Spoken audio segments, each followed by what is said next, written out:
पैलियोंटोलॉजी की दुनिया में खोजें वो लोग करते हैं जो पुराने जमाने के क्लूज ढूंढने में अपना टाइम लगाते हैं। ऐसे ही एक इंसान है मार्क विटन, एक फॉसिल हंटर जिसको पुराने जीवन के सीक्रेट्स खोलने का शौक है।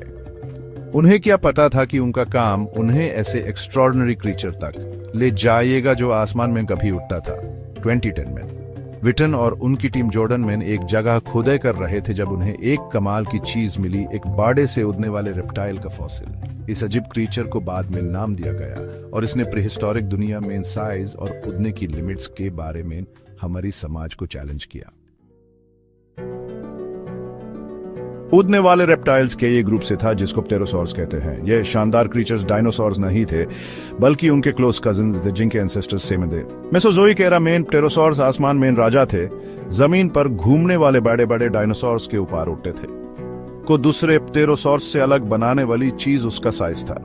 इसके विंग्स का फैलाव लगभग 30 से 40 फीट या 10 से 12 मीटर था, जो इसको कभी मिले सबसे बड़े उड़ने वाले जानवरों में से एक बनाता है। यह लगभग एक छोटे एयरप्लेन जितना चौड़ा है। याद रखना जरूरी है कि जैसे प्टेरोसॉर्स कुछ तरीकों से डिनोसॉर्स जैसे लग सकते हैं, लेकिन वो रेप्टाइल्स का एक अलग ग्रुप थे। डिनोसॉर्स जमीन पर रहने वाले क्रीचर्स थे, जबकि प्टेरोसॉर्स हवा के उस्ताद थे। प्टेरोसॉर्स और डायनासोर्स दोनों ने अपने टाइम के इकोसिस्टम्स में इंपॉर्टेंट रोल्स निभाए और दोनों उन लोगों में नावे और वंडर पैदा करते हैं जो उनके बारे में स्टडी करते हैं।